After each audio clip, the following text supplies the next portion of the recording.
सबसे पहले महादेव के चरणों में प्रणाम करती हूँ, मेरा प्रणाम स्वीकार हो। मैया पार्वती के चरणों में प्रणाम करती हूँ, मेरा प्रणाम स्वीकार हो। कार्तिक गणेश दोनों भैया के चरणों में प्रणाम करती हूँ, मेरा प्रणाम स्वीकार हो। सभी देवी दुर्गा के चरणों में प्रणाम करती हूँ, मेरा प्रणाम स्वीकार हो।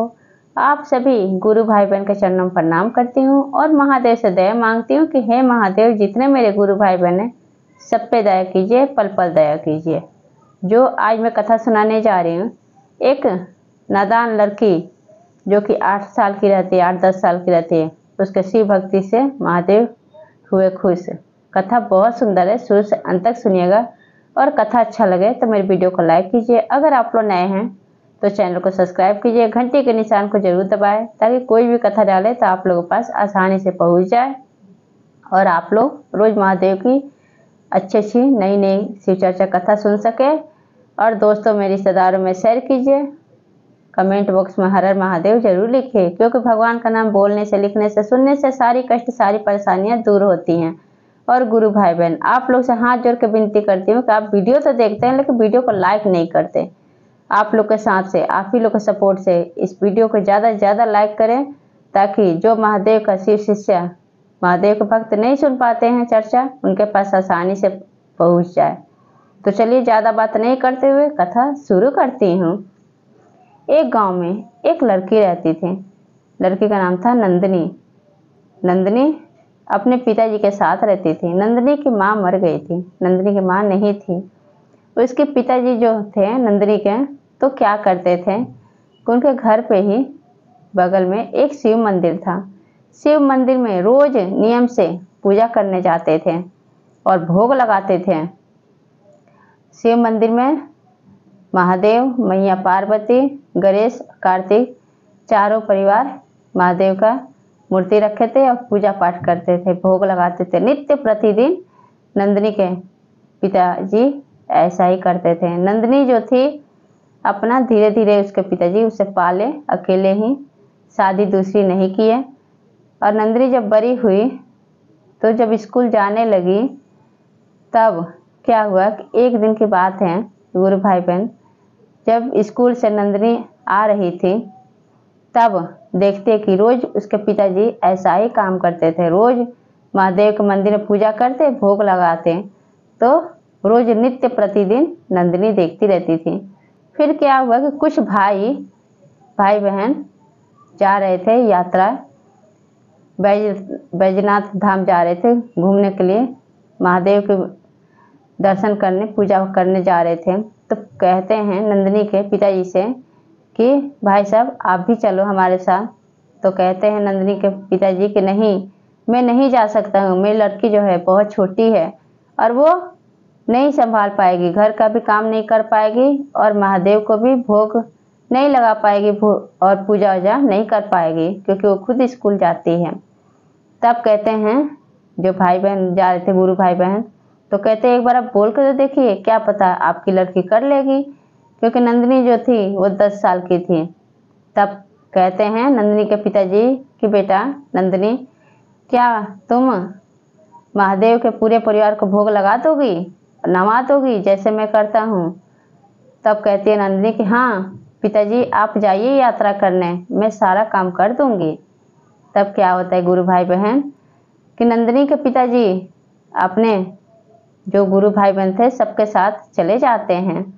अब नंदिनी रोज नित्य प्रतिदिन देखती थी कि उसके पिताजी सुबह उठते थे और नहा धो के पूजा करते थे, पूजा जा करके और उसके बाद ही भोग वोग लगा के उसके बाद ही कोई काम करते थे। फिर नंदिनी ऐसे करती थी, सुबह उठती, घर का झाड़ू पोछा बर्तन करके उसके बाद नहाती थी, नहा के और जाके महादेव के पूरे परिवार को पूजा करती थी। महादेव, मैया पार्वती, गणेश, कार्तिक चारों परिवार को पूजा करके और उनके लिए खीर बना के और ले जाके पंखा के सामने रख दी कि गर्म होगा तो कैसे खाएंगे महादेव के पूरे परिवार। इसको ठंडा कर देती हूँ, पंखा में ठंडा करके ले जाके जब रख देती हैं चारों परिवार के सामने एक प्लेट में, तो कहती हैं कि महादेव आप चारों परिवार इस भोग लगा लीजिए, इस खीर को, क्योंकि ना आप लोग नहीं खाएंगे तो मैं कैसे खाऊंगी। और वहीं पे एक टेबल लेकर बैठ जाती है। तब मैया पार्वती कहती है महादेव से कि प्रभु देखिए हमारी पुत्री कितनी नादान है कि सच्चे मन से, कितनी समझदारी है, लेकिन फिर भी सच्चे मन से जैसे नंदिनी के पिताजी बताए हैं उस तरह से सारा काम करके आपके लिए हम लोग का पूजा करके और खीर का भोग लगाने के लिए खीर हमारे सामने रखती है। तब देखती है नंदिनी कि वहाँ पे खीर रखा रहता है प्लेट में, लेकिन कोई भी नहीं खाता है, सब ऐसे खीर पड़ा रहता है। तब क्या होता है कि नंदिनी भी भूखी ही सो जाती है, नहीं खाती है। रात को सपने में नंदिनी के महादेव कहते हैं कि बेटी नंदिनी तुम ऐसा करना, कल से जब तुम मुझे खीर लगाओगी ना हमारे परिवार को प्लेट में भोग, तो तुम वहाँ पे पर्दा जो है पर्दे को खींच देना, हम लोग खा लेंगे। तब क्या कहती है नंदिनी कि प्रभु जब आपको खीर खाना ही था, अब पर्दा खिंचवाना था, तब पहले ही हमें बता दिए होते, आप भी नहीं खाए और मैं भी नहीं खाई। फिर अगले दिन क्या होता है गुरु भाई बहन के, फिर अगले दिन नंदिनी वैसे सुबह उठ के नहा धो के पूजा करके खीर बना के पंखे के सामने ठंडा करके ले जाके महादेव के मंदिर में रख देती है और पर्दे को खींच देती है। और थोड़ी देर बाद जाके देखती है तो क्या देखती है कि प्लेट का जो खीर था सब खत्म हो गया है। महादेव के पूरे परिवार, चारों परिवार खा लेते हैं और प्लेट खाली मिलता है। अब नंदिनी बहुत खुश होती है, महादेव का नमन करके उसके बाद वो भी खाने चली जाती है खीर को।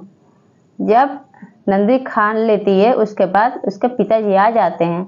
आते हैं तो पूछते हैं नंदिनी से कि बेटा क्या तुमने महादेव के पूरे परिवार का ध्यान रखा? तो नंदिनी कहती कि हाँ पिताजी मैं ध्यान रखी हूँ बहुत बढ़िया से। पूजा की? पूछने लगे कैसे कैसे पूजा की? तब नंदिनी बताती है कि सुबह उठती थी, सुबह उठ के सबसे पहले झाड़ू पोछा बर्तन नहा के उसके बाद पूजा करती थी महादेव को। उसके बाद खीर बना के महादेव को, मैया पार्वती को, कार्तिक गणेश चारों परिवार को भोग लगाती थी। महादेव मेरे सपने में आके बोले कि बेटी तुम पर्दा खींच दिया करो, हम लोग खीर खा लेंगे। तब जब नंदिनी के पिताजी जब ये बात सुनते हैं तो उनके कानों पे यकीन नहीं होता है कि महादेव स्वयं उनके लड़की के सपने में आके ऐसा बोले हैं। तब दौड़ के जाते हैं मंदिर में और कहते हैं नंदिनी के पिताजी कि प्रभु हमने आपकी सेवा इतने सालों से की, पूरी जिंदगी आपकी भक्ति की, लेकिन आप हमें दर्शन नहीं दिए, हमें कभी सपनों में हमारे नहीं आए, लेकिन मेरी लड़की के सपने में आके उसको दर्शन दिए। आपकी जय हो भोलेनाथ, आपकी जय हो। इस तरह से जो नंदिनी के पिताजी थे तो महादेव को नमन करते हैं और नमन करके उसके बाद अपनी लड़की के पास आते हैं और कहते हैं कि बेटी तुम बहुत भाग्यशाली हो कि तुम्हें महादेव दर्शन दिए हैं। तो गुरु भाई बहन ये कथा आप लोग कैसा लगा कमेंट बॉक्स में ज़रूर बताइए। अगर सच्ची भक्ति होती है तो महादेव स्वयं सपनों में क्या हकीकत में भी आपको दर्शन देते हैं और देने ज़रूर आएंगे। तो इसलिए अगर वीडियो आप लोग को अच्छा लगे तो कमेंट बॉक्स में हर हर महादेव जरूर लिखिए और सब बोलिए हर हर महादेव, मैया पार्वती की जय।